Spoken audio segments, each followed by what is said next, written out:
Um, I'm Holder. This is David Lopez.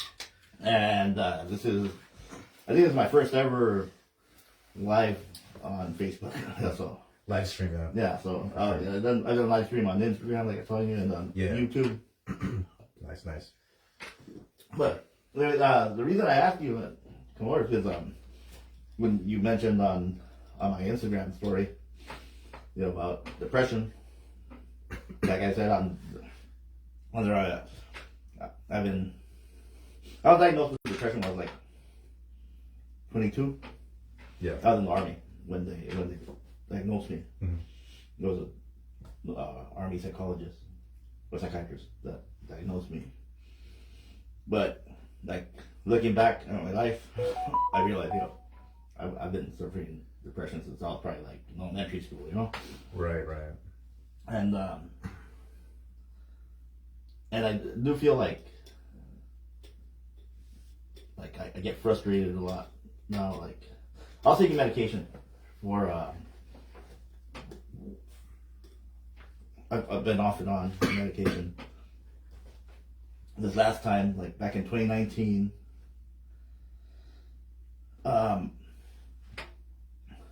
started feeling like shit. Yeah, I started I started feeling a crash. Yeah. And I said, I know this is what it is. Yeah. The first time, obviously, was when I was in the military, and then that's 1997. That's a while ago it was. Yeah. Or 96, but anyway, so late 90s. And then after that, I was fine. And then like in 2009 or 2010 again, I said, I need help. Yeah, it kind of fluctuates. Right? Yeah. Yeah, it's kind of creepy how that works. Yeah, and I was going to Mexicali, and then the time I ran out medication, and I was supposed to go to Mexicali, and I was like, the line, and I was like, fuck. I go, I'll go, I'll reschedule. Right. And I never went back. Mm-hmm. But eventually I felt okay again. Yeah. And then in 2019, I felt again, I need help. Yeah. Yeah. Actually, no. You know what? It was like 2016. Late 2016, beginning of 2017. Right. I reached out. I called behavioral health, and I told them, I need. Right. But I don't know if. Did you gone through behavioral health? Yeah. I've been off and on getting therapy for my behavioral health in the county, and it's honestly just a gamble, to find like that really good kind of service. Yeah. Sometimes, even though they have good qualifications and they come from a good place, good intent, sometimes the kind of therapy that you receive doesn't really help, Yeah. So it's a matter of like just kind of trying different therapists, different counselors. Yeah. But I've had my share of therapy services before. Well, I don't know if you went through this, but like 2017, let's say early 2017, late 2016, when I decided I need help again. Yeah. I called them, and it was like, okay, we have an opening 3 months from now. I was like, what? No, that's dude. I mean, if I'm reaching out to you, it's because I'm like this close to fucking dying. suicide. Yeah, for sure. And you're telling me I have to wait 3 months for even the first step. That's fun, man, that's crazy. So of course, and at that time I was like, my work was, I think that's what it was. It was 2017 because after I got laid off. I think that's when I first found out I was getting laid off. That's when I started getting like stress and stuff. Yeah. I don't got paid or anything. Uh-huh. And then, so then, by the time that appointment came up, I got a job. Yeah. But my job was in San Diego, so I couldn't make the appointment. Yeah. So I missed my appointment, and then I worked from February to like the end of the school year because I was at school. And then I called the behavioral health again. I said, I need an appointment. And they made it again, like, 3 months from now. And that happened until finally, in 2019, like for 2 years, in 2019, I finally made my 3 months. I was able to make that first appointment. It's very, I don't know, it kind of worsens the depression even more because you have like this cry for help, and then you have to wait X amount of months just to get seen or get evaluated by your by what you have, you know. Yeah. It's fucked up, you know. Yeah. I know you're younger than me, but do you remember I don't know if you're old enough to remember that shooting in San Ysidro at the McDonald's? I remember Columbine. Okay, well, Yeah, but that was before Columbine. yeah, San Ysidro. I was a kid, man. I was like in elementary school when it happened. Yeah. It was like all over the news. It was a big deal. Yeah. This guy went and shot up fucking a McDonald's in San Ysidro, and you know that's what happened to him. He was trying to get help. He called behavioral health. He tried all the right steps, dude. And then I remember reading, and I read it later, obviously, as an adult. He said, "Fuck it, I tried," and that's when he went and fucking shot up that McDonald's. He said, "Fuck it, I tried." So that's his way of saying that, you know what, I gave up. Yeah, exactly. Yeah. When it comes to those kind of issues, like a lot of people, they're looking for some kind of like cry for help. Yeah, exactly. And the more you ignore people like that, the more there's a higher chance of like rebellion. And it's not always the case that involves them as a person. It's more just like the lack of care or the lack of acknowledgement of mental health issues. A lot of people have a lot of mental health issues that go unnoticed. Oh, that's all good. Yeah, so I think it's really important to always recognize red flags and don't ignore red flags. You know? Yeah, exactly. Yeah. Everybody's going through something, some kind of like suffering, inner suffering, and that those people that do those kind of things, yeah, they have a lot of mental health issues, like severe mental health issues. Yeah. But I guess they feel that they haven't really had any sense of like validation or recognition from like society or friends, you know. Yeah. So yeah, it's pretty scary shit, man. Yeah, well, like with me, I mean, I had these jobs in San Diego. Something always happened where I missed the appointment or I had to reschedule. And then when I finally my availability and behavioral health availability finally meshed. Well, that's what happened. I remember now. They called me. Behavioral health called me. I had already forgotten about them. I hadn't even tried anymore. Yeah. They called me and they said, "Oh, back in 2017." They actually called me. It's like 2019, dude. They said, back in 2017, you called us and we set up an appointment and you didn't make it. And I said, "Yeah, I had a job and didn't make it." Yeah. I was out of town. And then they said, "Well, are you still looking for services?" And I was like, "Yeah, okay." Well, actually, yeah. In 2018, they actually called me. And they said, "Yes." But then again, same thing happened. Whatever. I missed it. Then they called me again, like in 2019. And I said, "You know what?" I said, "Yeah." I said, "I'm going to be honest." I said, "Do I need the help?" "Yes." But I can't plan 3 months ahead. Every time I talk to you guys, you guys want me to wait. It's impossible. And the guy goes, "Oh no, well that's why I'm calling you today because, we're now like I guess they were either now we have enough staff." I guess it was a staffing thing. And he said we can actually schedule you to see someone for your first evaluation next week or whatever. And I thought so sooner. So I went, and like you were saying about like it builds up and like you're giving up part of it. And I think I'm lucky that I finally got seen at that time. Because finally in October of 2019 is when I started going to therapy and getting my medication and stuff. And then in February of 2020, I had this personal issue that happened where I tried to kill myself twice. Right. Think about that. And now I think about it, I think I probably would have been more successful if I wasn't on medication, because I kind of like had doubts and thoughts that's what made me stop, you know what I mean? Yeah. So yeah, I mean that, like you said, that's the problem. Like if you don't have someone or you're not being heard, if you're not being heard, I guess, right? That's what, Yeah. Well, like all those school shootings that you see, like Columbine, all this stuff, it's a cry for help, And when the system fails them, you know, it's just a really sad thing. I don't know, man. I think everybody has like their threshold, their limit. Yeah. Yeah, that's a normal thing to have. And a lot of people, it's pretty scary, man. Like everybody has limits. Everybody like your mind, your thoughts, and will just give up on you. They are, dude. But yeah, no, Yeah, and it's this whole stigma of like, you know, if you seek help, it makes you look kind of like a pussy or weak, you know. And like, actually the opposite. It's a sign of strength to have some kind of self-awareness and like seek help. It's a sign of vulnerability. Yeah, that's badass that you're able to actually do that. Yeah.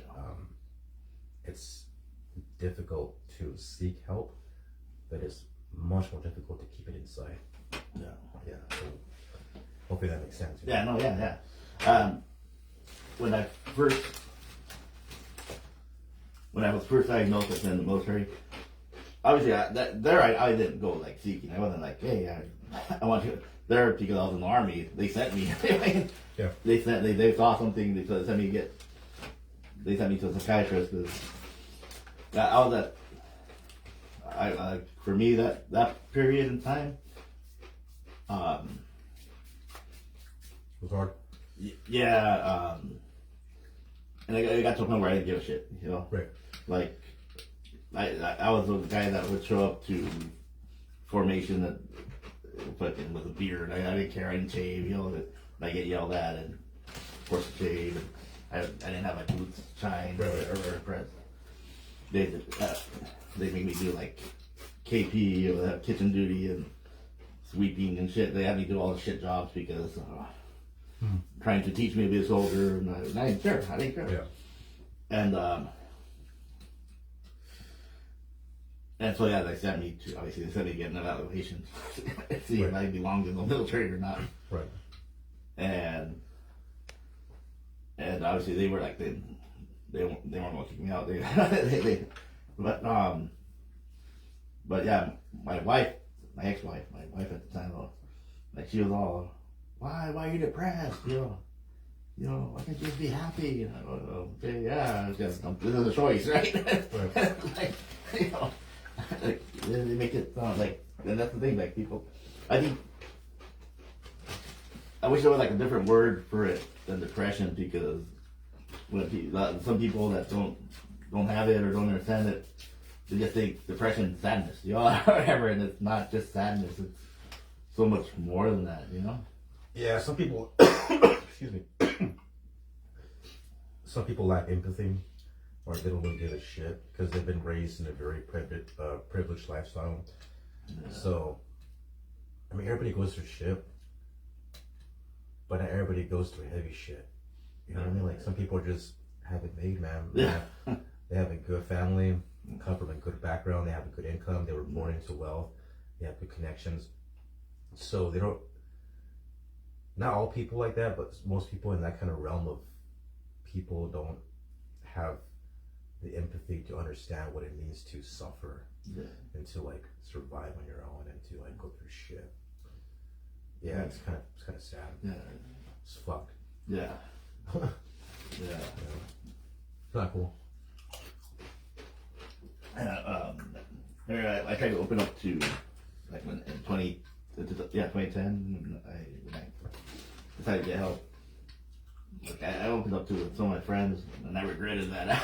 I immediately regretted it. Why is that? They were like, dude, just fucking smoke a joint, that type of, just, fuck it, fuck whatever's pissing you off or depressing you. And I'd be like, that's the point, I don't even know what it is. I don't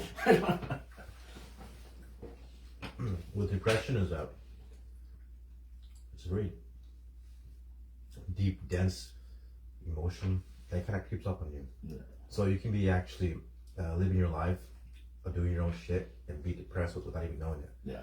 That's what's scary about it. It just kind of creeps up on you. Yeah. And depression takes the rich, takes the poor, takes the wealthy, takes anyone. It has no bias. Yeah. It has no judgment. It just takes anyone, bro.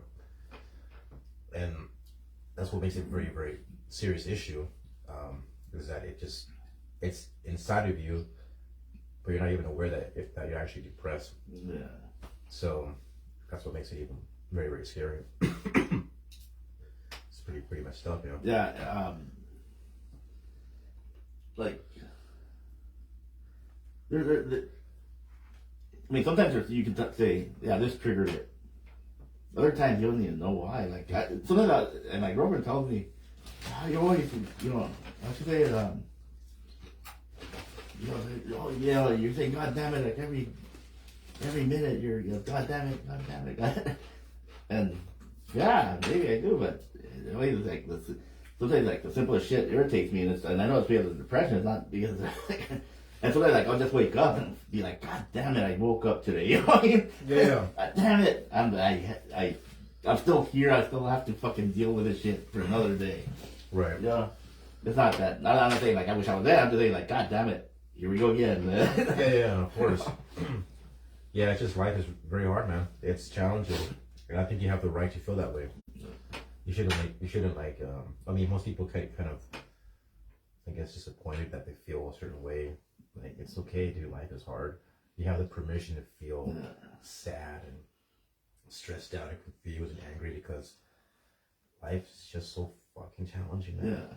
So if it was easy, then we wouldn't be complaining, right? We would just, okay, everything's so perfect. Yeah. Since it's so fucking hard, it's like you have the obligation and the permission to feel what you want to feel. Yeah. But what's bad is when it controls your life, when it controls the quality of your life, that's when it becomes a very big issue. Because now you have a life that you want to live, but you can't live because you have these issues. You have depression, you have anxiety. Yeah. Yeah, so it's a double, it's just a really complicated issue. Yeah, and people underestimate that. Yeah, and I consider myself a creative person. I think I consider yourself a creative person. Yeah, and I think you had a question about that, right? Yeah, and well, for me, a lot of times, like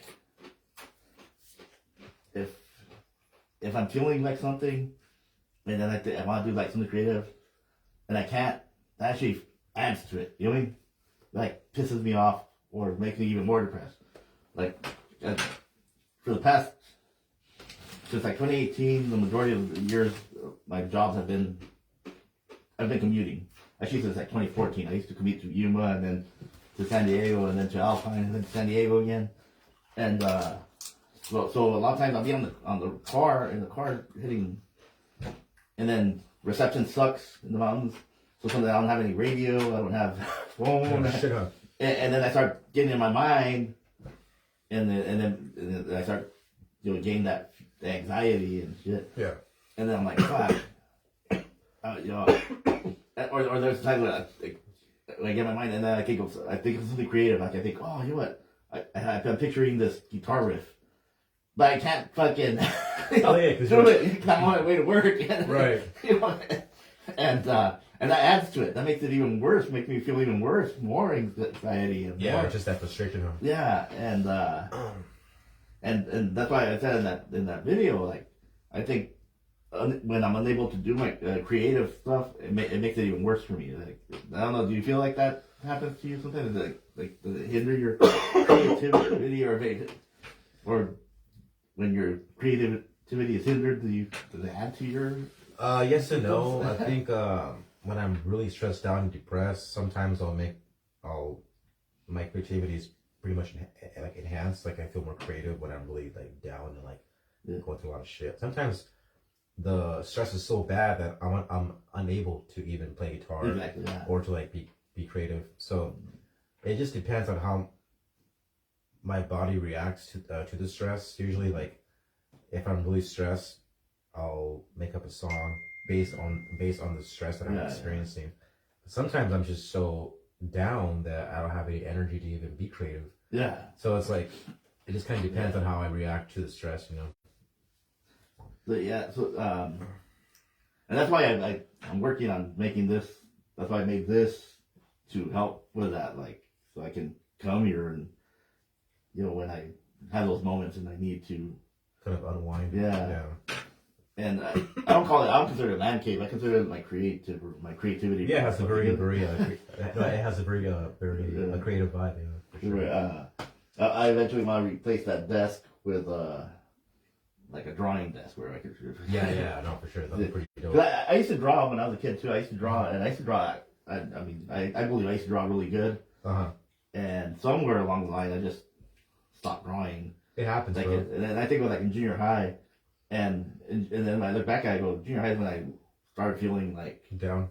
Yeah, where I felt like I didn't belong, and I was like an outsider, outcast. Yeah. And I go, and also that attitude. In fact, like just the other day, I drew for the first time. I drew a face. I want to draw a face. I go and like I tried drawing other times, and like like the eyes are all like one eye's bigger than the other. And this time I said, no, I'm gonna try it. And I was like kind of proud of it. It was even though it was like the best drawing I've done in years, basically of a face. And but yeah, so that's what I'm trying to do here. Just trying to make it where I can. As I put up the sound pad so I can do like podcasts like this, and my son would come and record his music here sometimes too. That's what's up, man. Oh, it has a very creative vibe to it. Yeah, it's a good place to jam out and make music and just kind of have that artistic creativity. You know? And then I plan to do that on the other side too. Nice. Where it gets a little bigger. That's what's up, bro. Oh yeah, that's cool. But did like that. But for me. The creative stuff. I still play guitar. In fact, I don't know if you've seen. I posted like 2 of the. Oh yeah, that stuff. Was really good, man. That stuff. I mean, it's good. It's good that you're putting yourself out there. Yeah, and a lot of people when they post shit, they just post things to get validation. But I can tell that you're doing it from an honest intention. You just want to kind of share your artistic side, you know. That's what I'm trying. Yeah, but it's not easy, you know. It's your depression gets in the way, and you have personal issues that kind of like hinder trying to promote yourself on the social media platform. That's I think like with I want to do more shows, like comedy shows. Yeah. Back in right before the pandemic.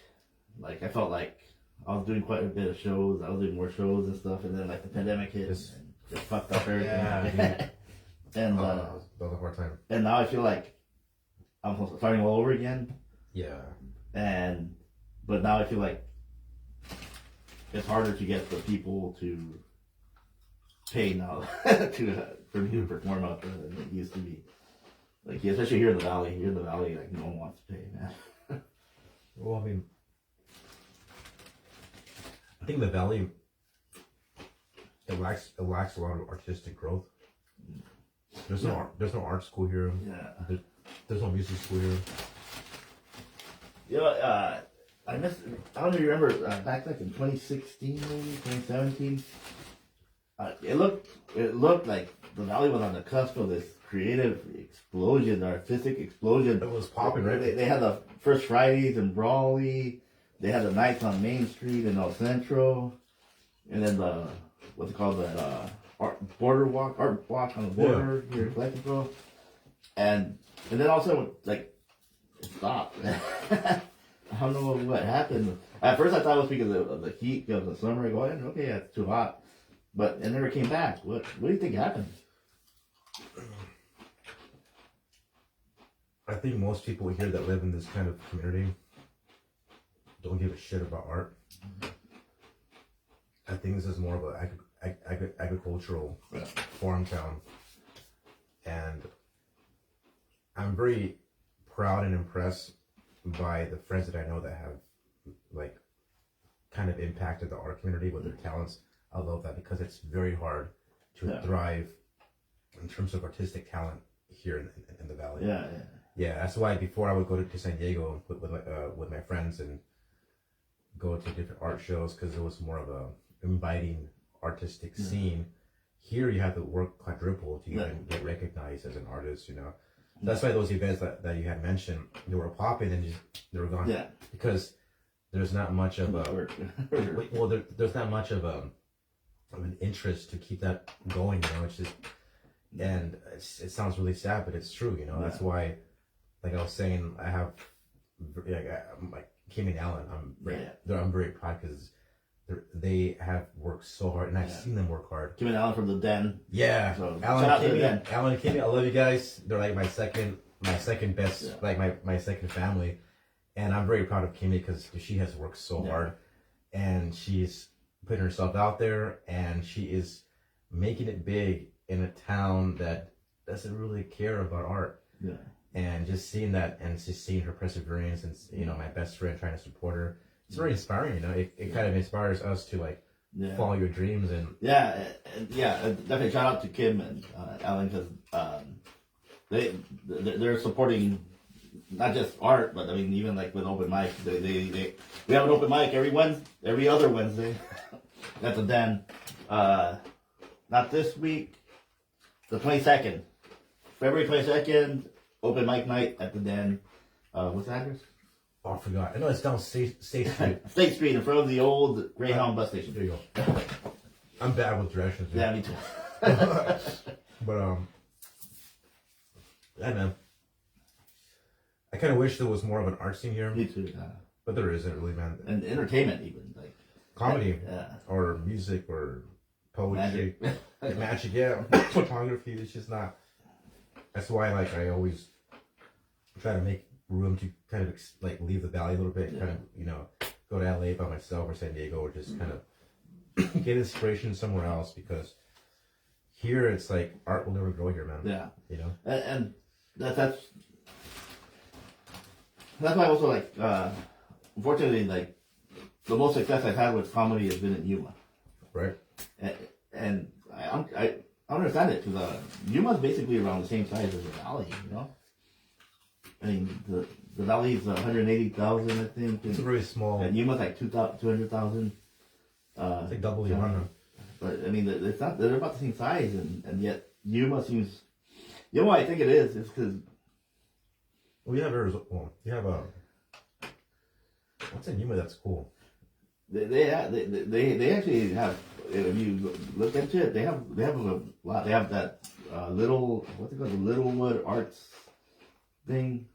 They have like, I think what it is about Yuma though, the difference between Yuma and the valley is that the valley's too separated. There's Calexico, then space. Heber, space, El Centro, space. Brawley, space. Yeah, so that's what it is. There's too much space between each city. And Yuma, all their population is basically all within the same reach. Yeah. There's much big, because even the foothills is still pretty much connected to Yuma, And I think that makes it feel more of they feel more attached to each other, Yeah. Because I don't know, like here in the valley, one thing I've always thought is like, to have anything really successful, you have to have it in El Centro, which is the most centrally located area, in the city and the valley. People from Brawley and El Centro, they don't like coming to Calexico for anything. No matter how good an event you might have, it's hard to get enough people from the rest of the valley to come support. I wonder why though. I think people look at it. I think honestly, I think it's like racist. I think it's because, the whole like Chicali or whatever thing. I think they associate too much with Mexico. They associate Calexico too much with Mexicali, and then like Brawley seems like whenever they have a show, it seems like it's just made for Brawley people for some reason. And Hopeville is like the hot rod and beer. People go there for some reason. That's. Yeah, well, in Hopeville, I've seen people from like all over from the valley, like. Yeah, they'll go to Hopeville. Yeah. So I've seen like. Yeah. And I've seen friends that live in Calapat, or Brawley, or El Centro, and they all come to Hopeville for hot rods and beer. Yeah, exactly. Yeah, that's pretty cool. Yeah, so my cousin from Brawley, he actually had his birthday party there at Hot Rods and Beer. So, yeah. So I don't know. I wish there was some way like to connect it all, man. That's what I wish. Like, I see these venues, and that's another thing. I think a lot of people who have the power to offer a venue or something don't offer it. They don't offer it, or they want you to pay for it, or that's that's what, like if you go to like bigger cities or you go to like, even Yuma does it, that's why I get success there. But like bigger cities, you'll see that a bar, they'll pay a band to perform there, to bring people in, so that people will consume their beer or their food or whatever. Don't forget your water. And but here in the valley, they don't do that. I remember when I was back in 2012, I brought a comedian from Texas, and I was looking for a venue. They told me, hey, all you need is a venue, and So I went looking for a venue, and I remember I went to the bowling alley because I thought that bar area, I think, was perfect. You close it off or whatever. And I talked to the manager at the time there. So I'm like, hey, I want to put on a comedy show here. All I'm asking is, for you to provide the venue. And then she goes, okay, but what do we get out of it? That was her fucking response. What do we get out of it? And I was like, well, you'll have people here drinking and eating, And she goes, well, we already have that. And I looked around, I go, yeah, but, there's like 10 people here. I go, I said, I won't be promoting it. What a bitch. Yeah. So I said, okay, fuck it, I guess this isn't going to happen. I ended up doing it at this small restaurant, Rio Carina's restaurant, on Adams Avenue. They used to have a stage there. I closed the stage now, but it was like a really nice restaurant with a stage. Mm-hmm. So I did the show there. Dude, the place was packed. I don't know where these bugs are coming from. Sorry. It was packed. Like we had a really good show. But like that guy, he was the only one that would let me do that. Have a show at his place without charging me or nothing. Let me keep the ticket. Hot Rods and Beer. I went to them, but the one in Yuma, the venue in Yuma to talk to him. It's the same owner. Well, they're not there. He's not there anymore.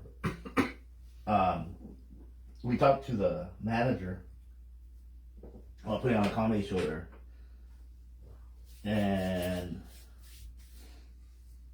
we said, great, $500. We'll put on this great comedy show for you, and $500. I said, I'll bring a headliner from LA. I said, I've been on TV.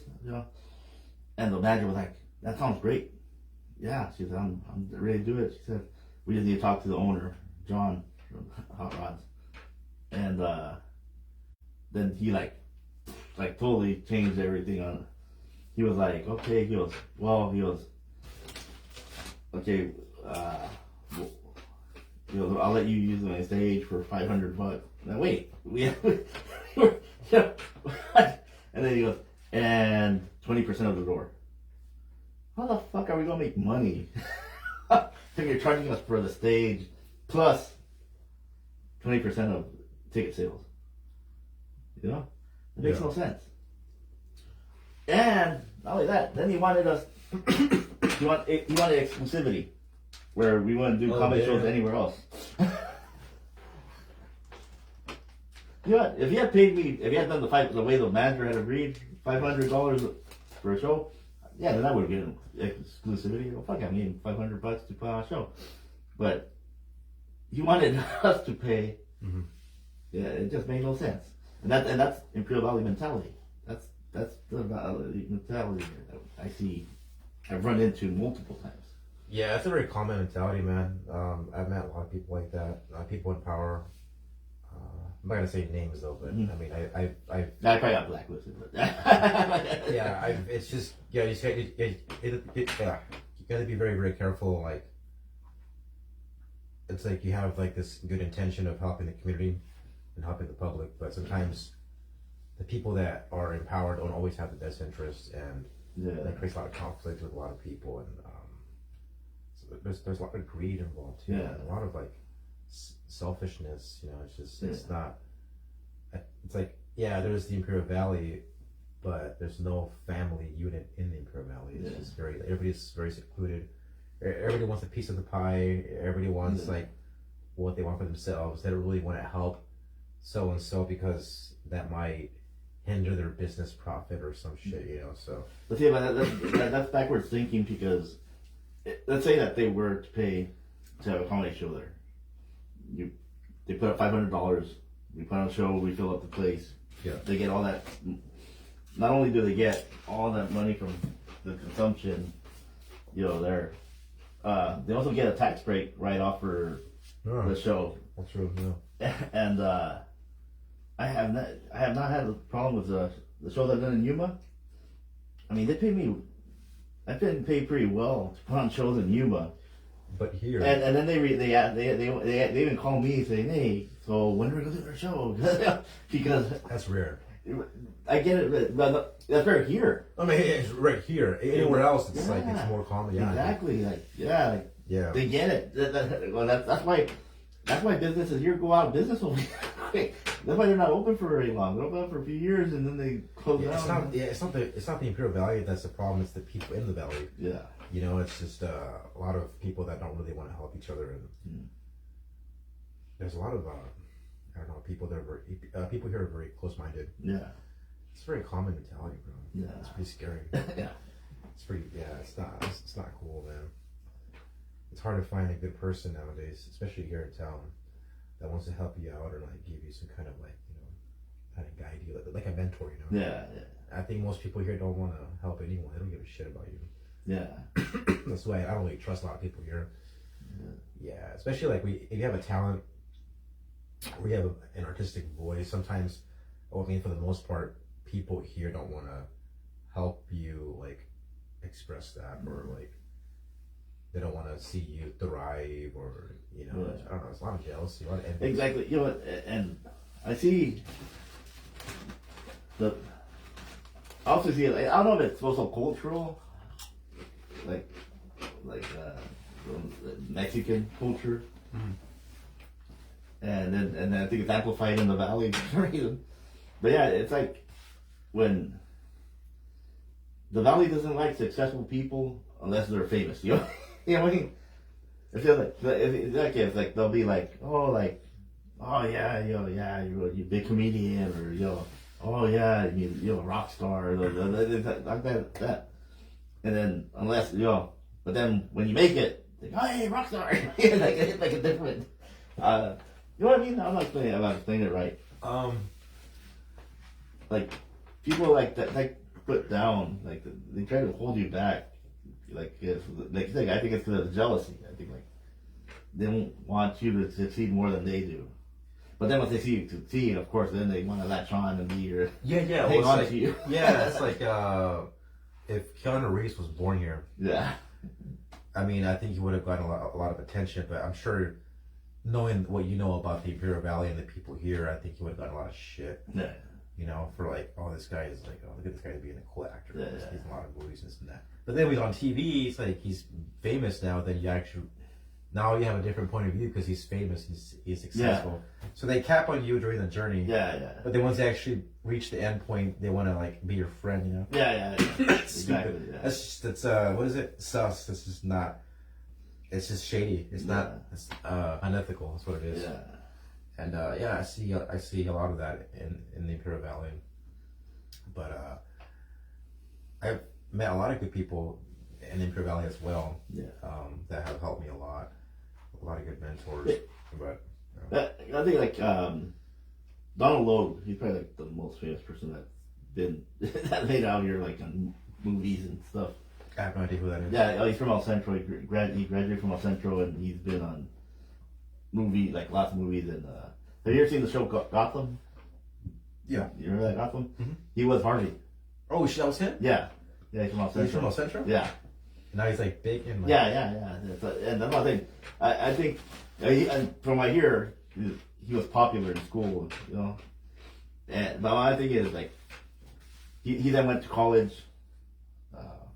I don't remember where he went. Harvard, Yale. Well, he went to one of those big Ivy League schools, and that's where he got into acting, and that's Also, I'm saying if he had stayed here, tried to be an actor from here, he had just gone to L.A. or something.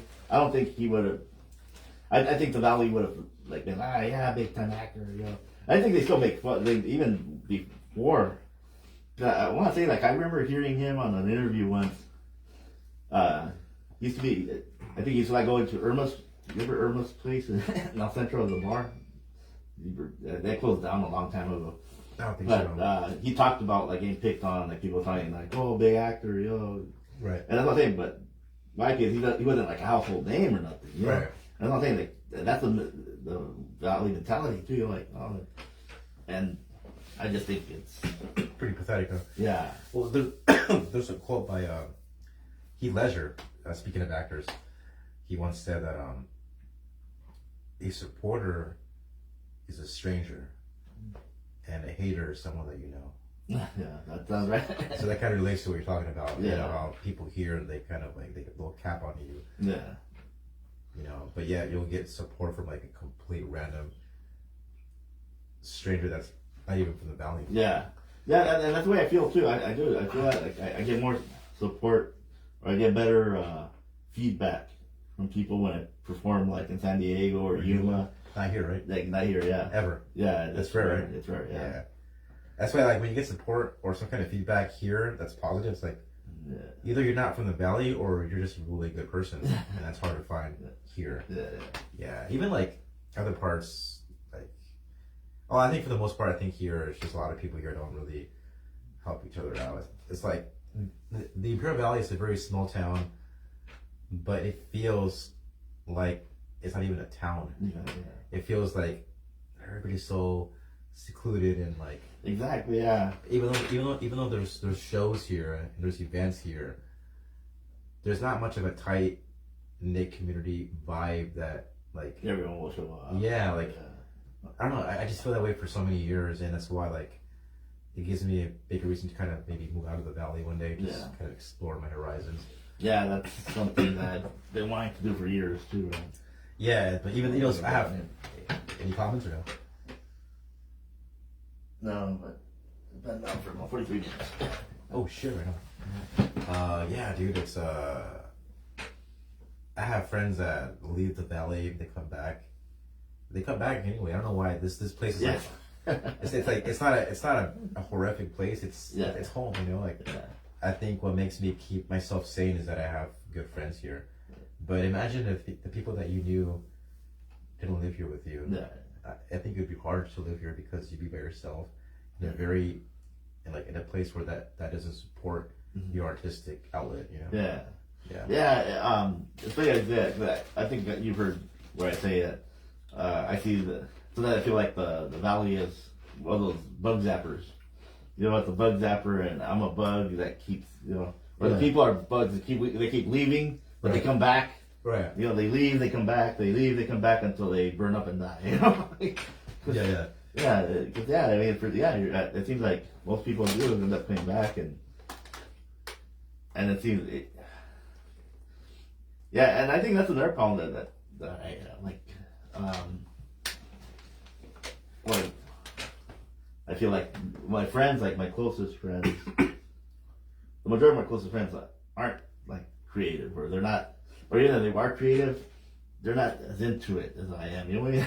Right. Like that's fine too. Like they're like, oh, but I was saying is like, so I feel like I wish I need more creative, you know, people like, I can't say it. You need more of a network of people that kind of share the same creativity. Yeah, because like I remember like there was a friend, and he was like really close. We were really close friends at the time. And he was the one I hung out with like every day. We hung out, and one time I had this idea for create this idea for this project, and that's what I'm doing. I go, hey, we should do this, and you know, and I was excited, and his response was like, dude, shut up and have another beer, you know? Yeah.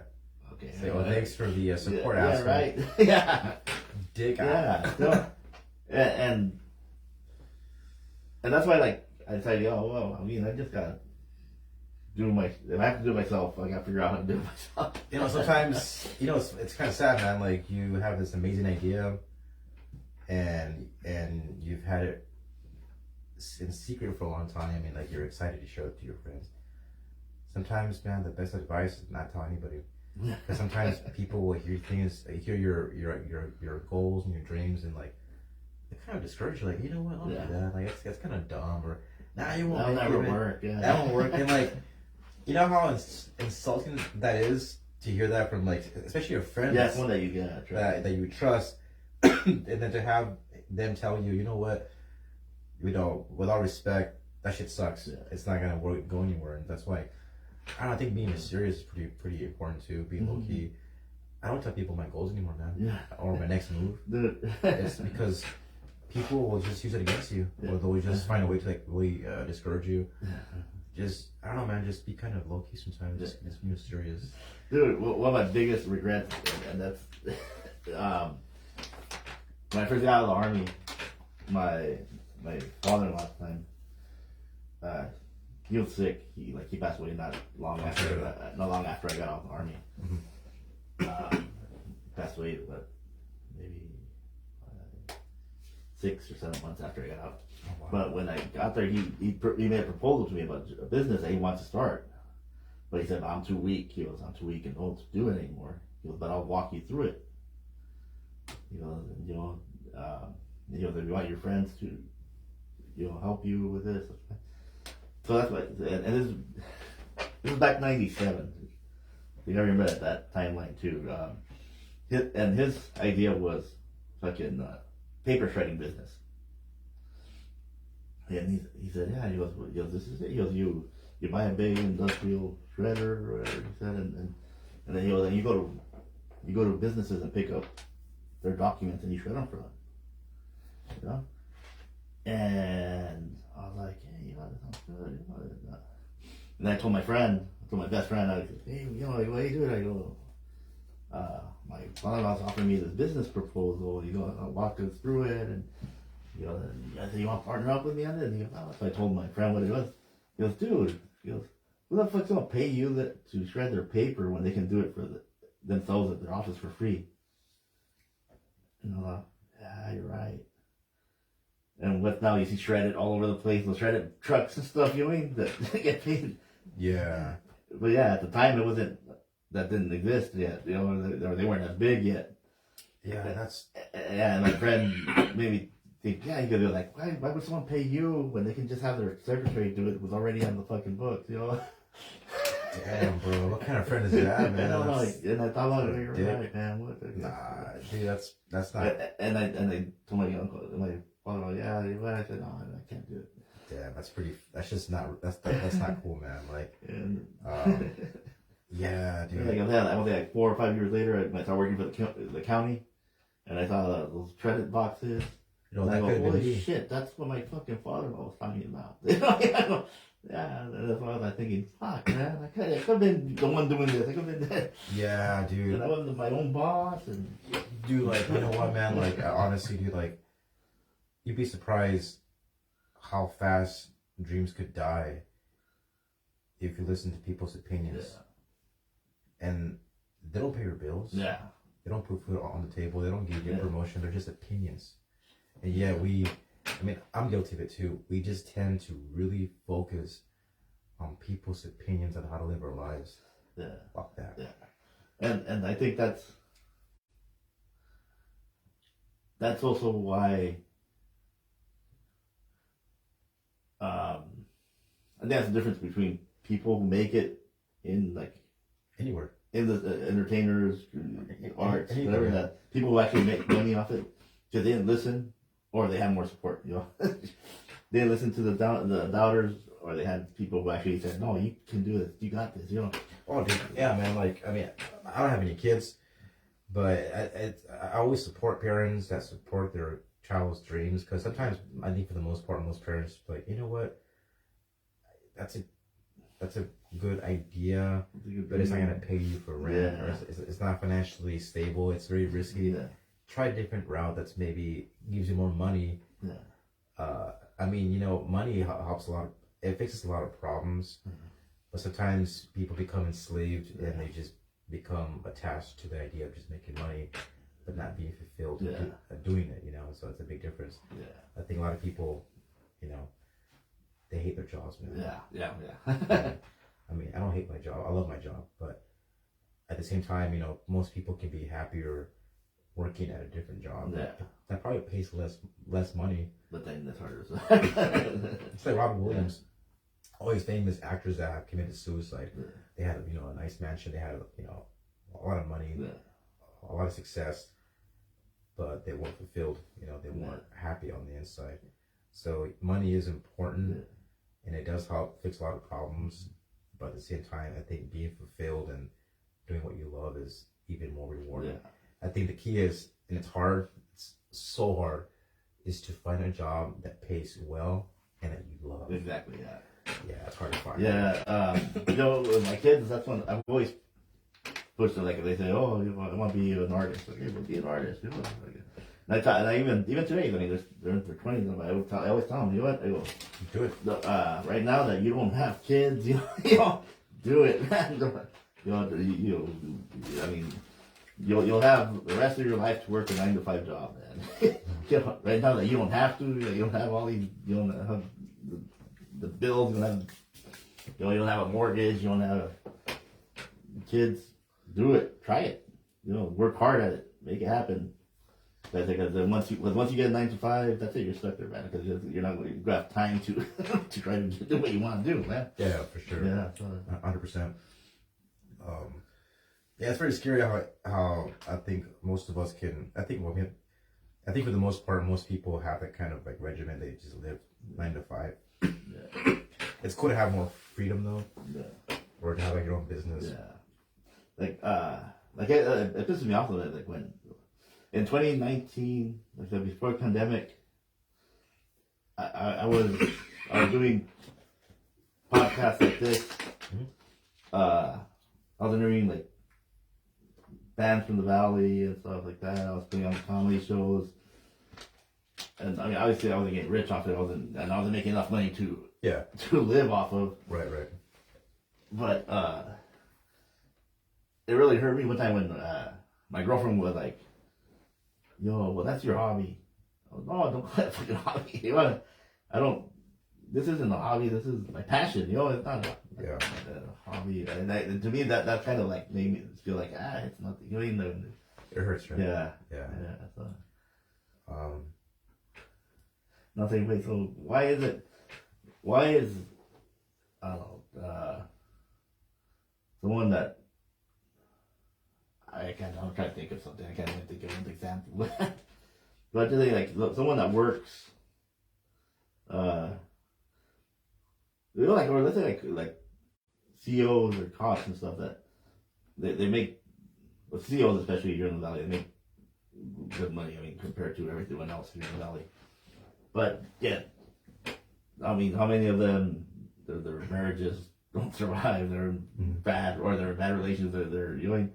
I know very few people that are CEOs that haven't had relationship issues with their wives, whether they were the ones working, they're not.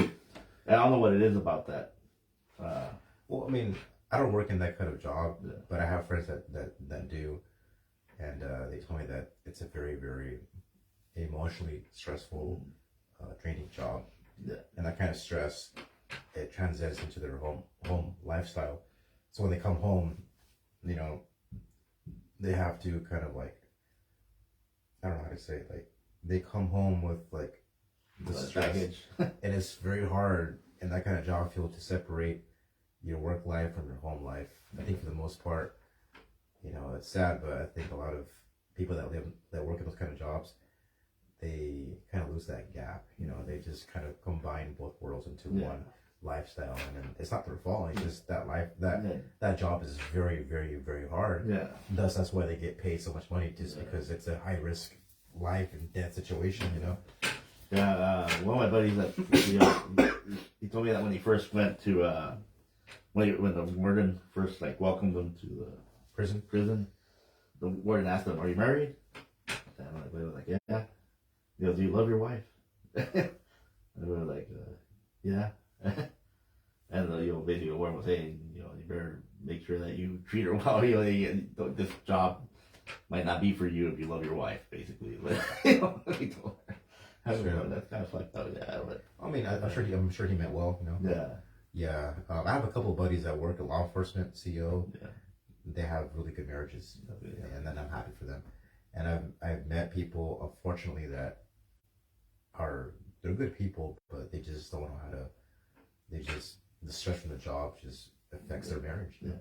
And it just happens, you know. And it's very sad to see that. But like you said, going back to what your partner said about your hobbies, I think it's very important because the word hobby has a very negative stigma connotation to it. A hobby in most minds suggests that it's something that you do that's productive, but doesn't really have any how do you say it? It doesn't really foster or produce things that are like of value or that can bring income. Yeah. Like a hobby won't pay your bills. Is what most people kind of assume. But I don't care if your hobby is like playing basketball. Your partner should support it. Period. Yeah. Like, you know, I'm sure your partner has hobbies that you support, even though you may not understand them or don't know how to approach it. You still support. I think support goes a long way, man. It does miracles, man. I'm telling you, it hurts, and I've been there before. It hurts when someone doesn't support your passions or / hobbies or your outlets. It doesn't matter what the fuck the word is. It's something that you really, really enjoy doing, and to have a partner shoot that down, it is painful, man. I know exactly how you feel. I've been there before in the past, dude. So I think it's really important to, you know, being with somebody to support each other, man. Like even if it's like the smallest hobby, it's so important, man. And that go back to the support. That's I mean, it just hit me when you were telling me that. But that's the problem with the Valley too. Not enough support for for these things. Well, there's a lot of support, but when it comes to like your ideology of what it means to be artistic, it lacks support. There's not enough support for art, music, comedy, poetry, photography. There's a lot of support for law enforcement here, nursing, and teachers, because those jobs are very prominent. They're of high demand, and they kind of regulate the money system here in the Imperial Valley. It's like it helps make jobs. The economy, Like what in the Imperial Valley? What's more beneficial for most people in the Imperial Valley? A nurse or a poet? I mean, a poet can have the most expressive, talented words, but who the fuck is gonna hire a poet when there's so much high demand for nurses? Now, a poet or an artist or a musician might be more successful in like somewhere else. Even then, it's still hard because it's the bigger the city, it's more competition. Here, there's not much competition for art. It's just like it's a little dense. But the thing is like, the economy here is obviously law enforcement, education, and healthcare. Counseling or something, mental health, whatever. Those three industries are the main economy here. Well, I think that when I say like supporting in that, what I'm saying is, why aren't there more people paying to go see a show? Oh, okay. So why aren't they? I'm not thinking, well, of course, not full time. Obviously, this community is not big enough to support someone to have a full time job as a musician, or there's no way. I mean, even the most popular band in the Valley, I don't know which it is right now, but I know for a while there was like a chain, but I don't think they're not together anymore. But let's say that even though they might have been the most popular band in the Valley, there's not enough venues, there's not enough people here to support them where they're gonna make 40, 50,000 a year. Well, to answer your question, it's not much. Yes, it's lack of support, but that lack of support stems from like lack of not caring, lack of interest. That's sad, but it's just how it is. They don't really care, you know, like. Yeah, there's not much of a like nightlife here is basically just the bar scene. You know, just go have beers, not entertainment. It's just let's go have beers. I mean, I've been to some really amazing shows in the Valley. Yeah. But it's funny because the best show that I've ever been to here in the Valley was because of a band that came from Spain. No, see, yeah. Yeah, and that band was like touring and like, and man, they came to Mexico Brewery.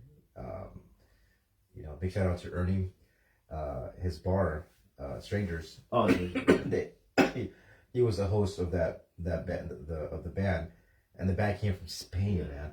So when he promoted that on his Instagram stories, you know, a lot of people were there, and it was just like they were having a blast because this band is not from here, and they play the kind of music that clientele, those customers, they really enjoy hearing.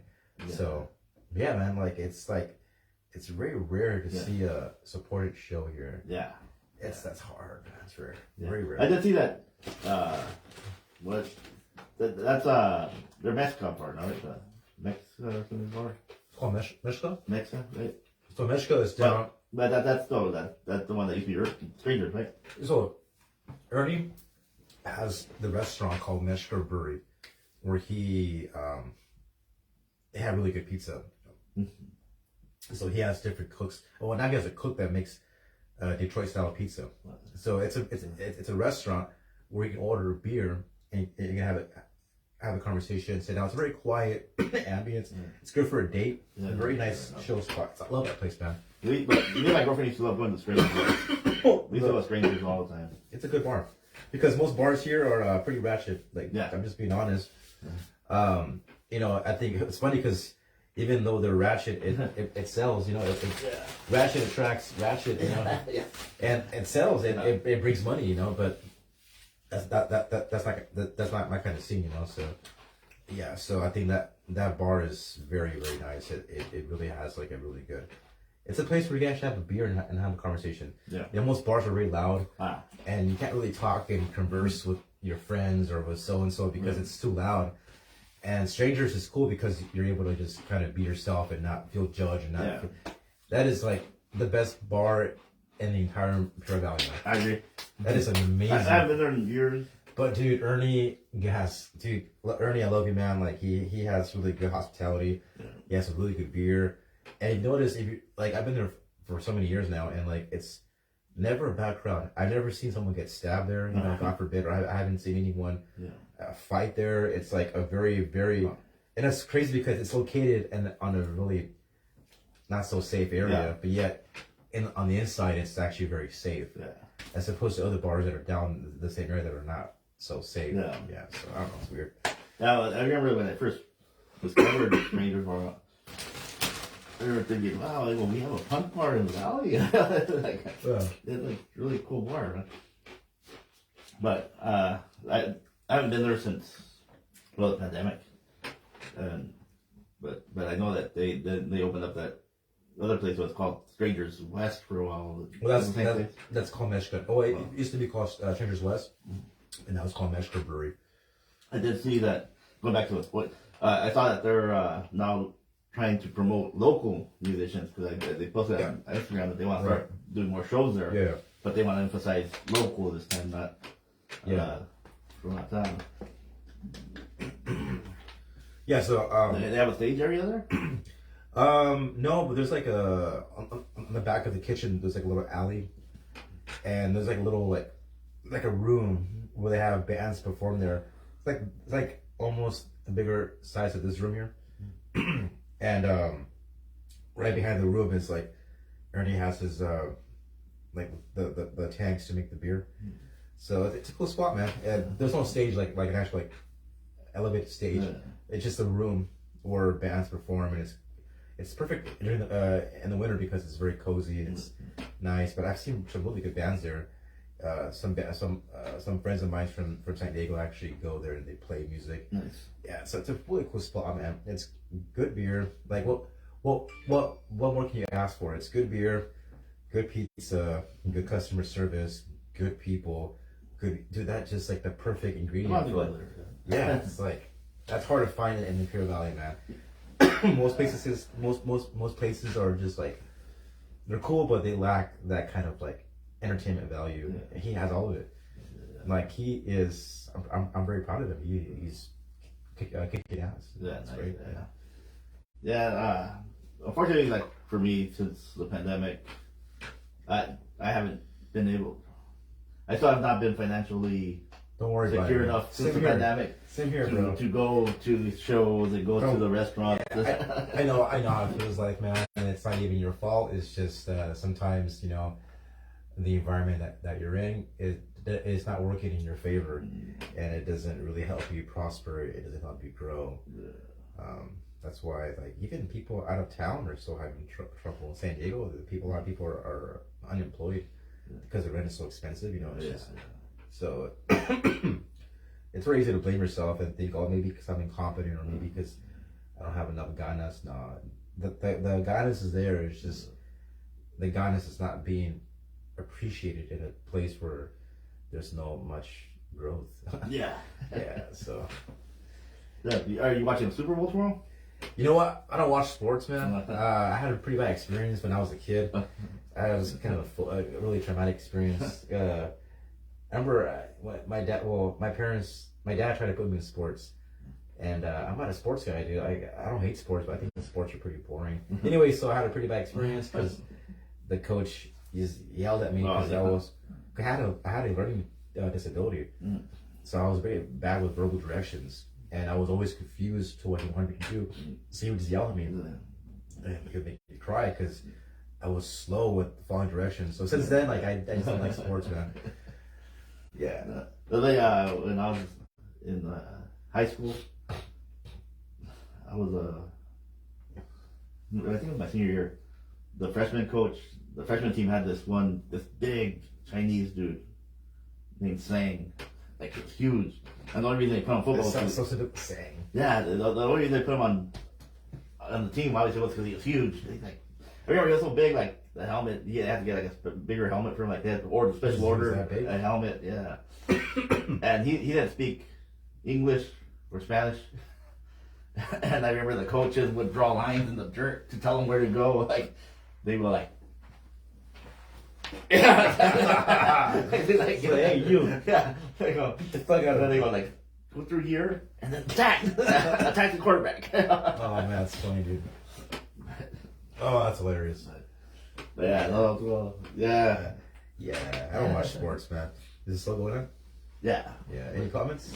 Well, we got 3 likes. Who liked it? His friends of yours? Yeah, Mark Cochran. Do you know Mark Cochran? He's a good guy. No one, wait. Is anyone watching? I think we're the only one that seems to be watching. Yeah, Mark Cochran, John Cheeser, and Memo's girlfriend. Memo? My girlfriend. My son's girlfriend. Who's your son? Memo? Guillermo? He goes at the den, the one that sings at the den. That's your son? Yeah. I thought it was just a red. Oh, that's your son, dude? Yeah. Guillermo? Yeah. Memo? Yeah. The one that does all the songs? Yeah. That's your son? Yeah. Oh my god. Oh, I thought you knew it. No. Yeah. This whole time, dude. Oh my god. I am mind blown, bro. Yeah. So Memo's girlfriend has seen that. Yeah. Well, she was seeing that, sorry. Yeah. She liked it, yeah. Holy shit, dude. Oh my god. Yeah, he's the one that I tell you, he would come here and record sometimes. He records music. Oh man, yeah, he's got a lot of potential, man. Yeah. Yeah, that's why I'm telling you, I keep pushing him, I keep telling him, do it. Right now that, you don't have no kids, responsibilities. Yeah, dude, no, yeah, I'm pretty proud of him, dude. He's doing really, really good. Yeah, just, I tell him he needs to get out here, though. He needs to go to a big city. If he really wants to. He's scared of it. Huh? Well, right now, he can't right now. Yeah, he just got Gotcha. a lot of stuff going on, but for sure. But yeah, I tell him, as soon as you can, you gotta get out here, man. Because you're not gonna make enough money here, man. Like if you gotta go somewhere like San Diego or LA, and that's the other thing. That's the other thing that sucks about the valley. When you think about it that way, like here in the valley, it's 180,000 people. Let's say you get 10% of those people that would be what 1,800. Am I doing math right? I don't get it back. Yeah, I suck at math, man. But let's say 1,800 people Yeah. are fans enough of yours where they give you $1 each. Yeah. That's still not enough to pay the rent, cover your mortgage. You No, know? no, of course not. And but if you go to like San Diego, a city of let's say what is it 6 million right now, Yeah. and you can get 10% of those people to give you $1. Now you're looking at Yeah, money. dude, it's insane, man. Yeah, dude. It's like pick your poison. Either you stay here where it's affordable, or you go into a bigger city where you can't even afford rent. Yeah. It's like, what do you like? What's? Oh, it's just insane, man. It's crazy. Because I think about something like there are people that are famous and the only reason they got famous was because they happened to live in a big city. You know what I mean? Well, yeah, I mean, it's because I'm sure they knew people that were like they had connections, you know. But yeah, you know, I think like the example I use a lot is George Lopez, and George Lopez is funny. And I don't know, I haven't seen him in a long time. I don't know if he's still funny, but I used to like George Lopez. And I went to go see him live one time, and I remember he said something like, you know, don't forget, you know, always chase dreams because of a kid from, and I forgot what city he's from in LA area. You know, but if a kid from this place can make it, then anyone can. Yeah. I'm like, no, bullshit, dude. You lived in LA. You know what I mean? I mean, like, you lived in LA. You could take a bus to go to your open mics. Yeah. I live here in Cleveland. I can't just hop on a bus and go to an open mic and come back. You know what I mean? I have one open mic every 2 weeks now. You know. Yeah. You had nightly open mics and all over the city. Uh-huh. You know, so yeah, I mean, it does make a difference. Like, it's not just talent. It's also, I think, I believe location. Yeah, it's a huge factor, dude. Has a lot to do with it. 100%, dude. There was this one guy. This one guy gave a speech at some university, and I heard the speech on the radio. I don't remember why they showed it on the radio, and he said potential and talent exists everywhere. Everyone has potential and talent. You know what? Most people in the world, every world in the world, you know, every person in the world has talent and potential. Because you can find that anywhere in the world. What you can't find everywhere in the world is opportunity. And that's true, you know. You know, opportunity doesn't exist everywhere, but talent does.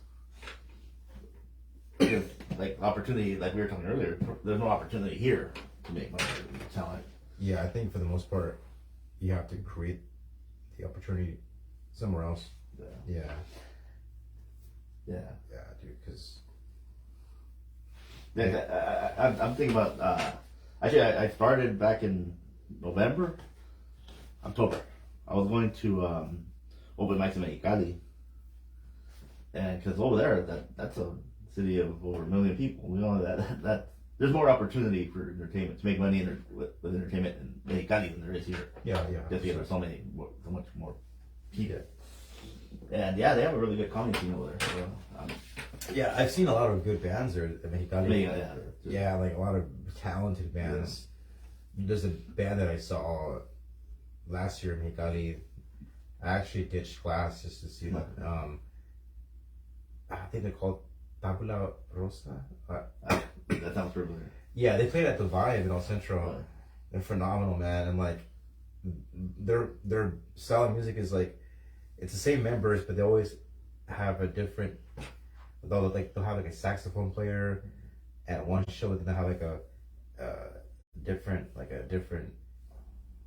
a jazz singer on a different venue. Like the same people, but they have like different artists coming in to like jam with them. It's a very like free spirited kind of like.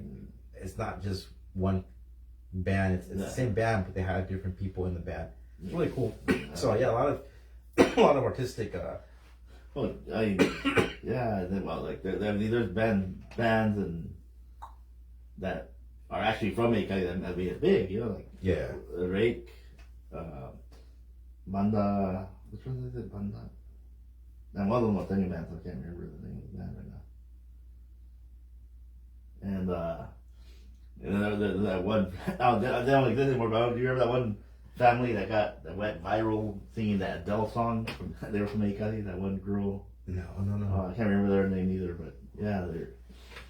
So yeah, I mean, Mexicali has opportunity. It does, dude. 100%. Yeah, that's why I used to go a lot to San Diego with my friends to do magic over there, and I want to walk around and do magic for the people in downtown San Diego. That was cool, man. That was nice. Speaking of magic, you want to do an act trick before you? Yeah, sure, yeah. We'll do it to you actually.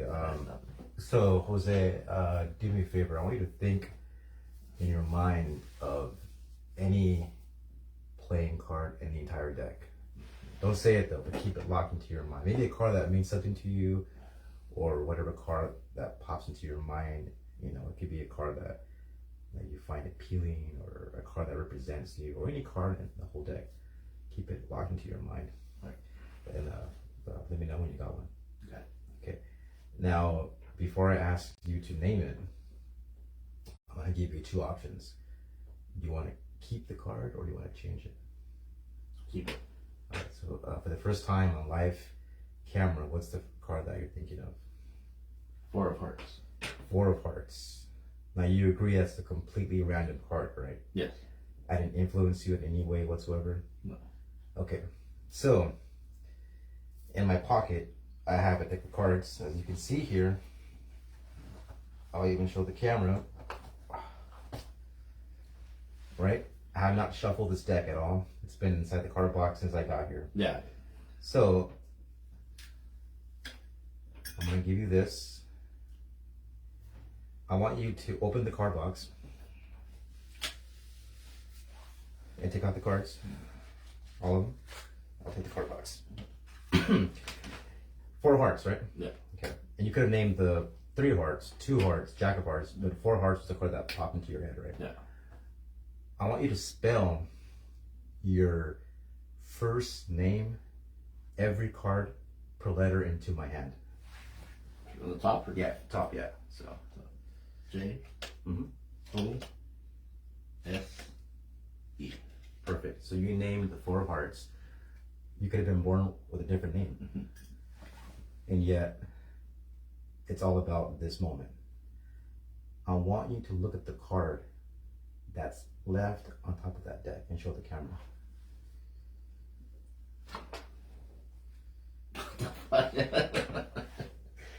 Are they all Four of Hearts? That'd be great, right? You can show the camera that they're all different, right? Yeah, they're all different. So there you go. Crazy, right? That is that's crazy. I saw you do the same trick on Instagram. Well, with some guy named Jerry, and that's all the longer spelling. I thought, yeah, I know. But yeah, man. Yeah, it's insane. It's crazy. Like, I wish that more people were more appreciated for their artistic talents. yeah.